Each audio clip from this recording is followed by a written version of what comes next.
Hello everyone, this is Pastor Chris coming to you again after a few days off for some R&R to pick up on our uh, discussion on Bible stories and how they help us understand God better. We'll never understand God no matter what stories we choose, no matter who tells us what, no matter what preacher preaches the best sermon you've ever heard. We will never understand the depth of the mystery of God. But God does not invite us to not seek understanding. God does invite us to seek God, to want to know God better, to want to follow God more clearly, more faithfully. And so it's in these Bible stories that we find our way toward God, toward an understanding, and toward how we respond to God and how God responds to us. So we've gone through a number of stories so far. Today we're going to pick up on the story of Abraham. It starts in Genesis 12. And Abraham and his wife Sarah are called the ancestors of the Hebrew faith, of the Jewish faith. And it's through Abraham and Sarah and their son and the children of the children of the children and the generations of Abraham is how the Jewish people trace their heritage. And it comes down to a personal encounter between Abraham and God. Abraham and Sarah are old and they're childless, which in this time and place, to be without children is a sign that you are not in God's favor, that you have done something wrong, that there's something wrong with you, and you must have displeased the gods. But Abraham is visited by God in this very first story and told some amazing news. So this is where we're going to go, and we're going to skip over a lot of this after this story to go to our next one. But this is the foundational story for all of Abraham and everything else that follows all the way through Jesus Christ. And so hear this story in Genesis 12. Now the Lord came to Abraham and said, "Go from your country, your people, and your father's household to the land I will show you. And I will make you into a great nation, and I will bless you. I will make your name great, and you will be a blessing. I will bless those who bless you, and those who curse you I will curse. And all the peoples on the earth will be blessed through you." So Abraham went as the Lord had told him, and Lot went with him. Abraham was 75 years old when he set out from Haran. He took his wife Sarah, his nephew Lot, all the possessions they had accumulated, and the people they had acquired in Haran, and they set out for the land of Canaan, and they arrived there. Abram had traveled through the land as far as the site of the great tree of Moreh at Shechem. And at that time the Canaanites were in the land. The Lord then appeared to Abraham again and said, "To your offspring I will give this land." So he built an altar there to the Lord who had appeared to him. This story has so much power to me because of its opening promise. Abraham, follow me and I will make you a great nation. Trust me and you will be a blessing to the whole world. The whole world. Wow, can you imagine?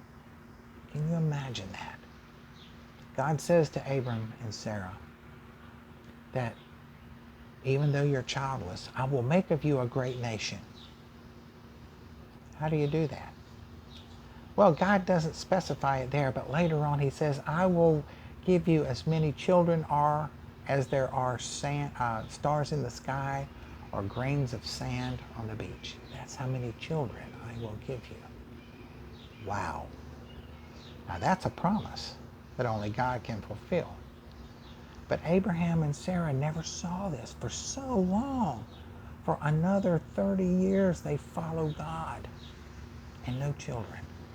No children. But eventually one does come, and his name is Isaac. They name him Laughter. What a great name. That's what the name Isaac means, laughter. What a great name. And he brought them such joy. But the part of this story that I want to share with you, I'm trying to muffle this for an airplane that's going over. The part of this story that speaks to me so poignantly is this first part where God says, I will bless you and you will be a blessing to all the earth, to all the nations of the world. You will be a blessing. God blessed Abraham not for his own benefit, but God blessed Abraham so that his blessing would encourage him and inspire him and enable him and empower him, he and his wife Sarah, to be a blessing to everyone that they meet.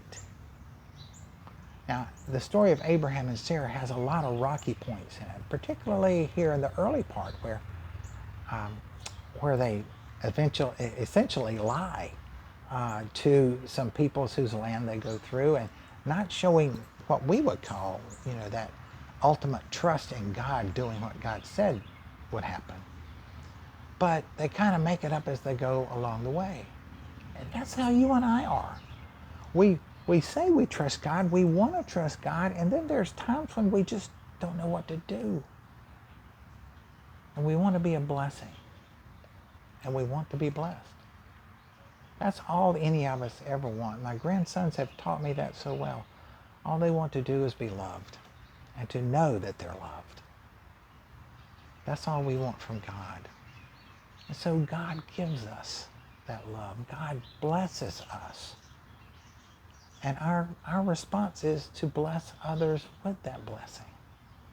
So however you feel yourself blessed, in work, in wealth, in humor, in hugs, even in this time of social distancing, we can hug virtually. We can send that love over the airways and across a very short social distance space until we know how God will bless others to bring a blessing on the world through preventative measures, vaccines, and built up immunity.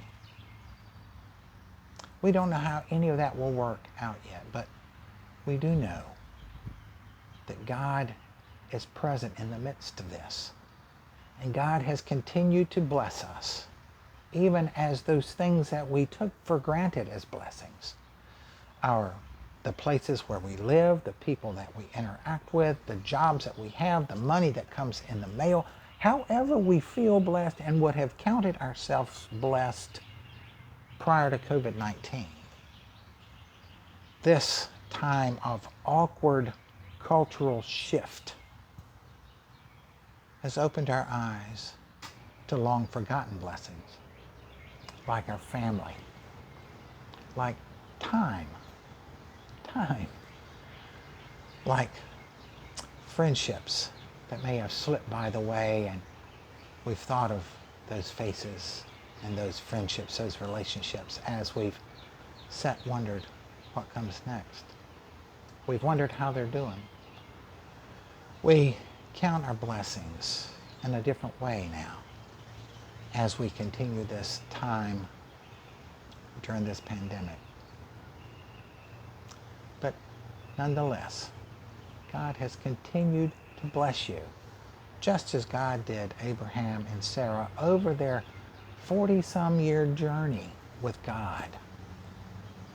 40 years they waited on God's fulfillment of the promise.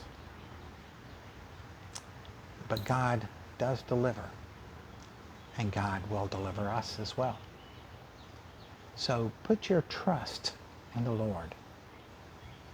Make your way the best you can. When you come across things that you question whether to do or not, pray. But don't just talk. Listen. Listen for how God may be giving you a blessing to show you which way God prefers us, you and me, to go.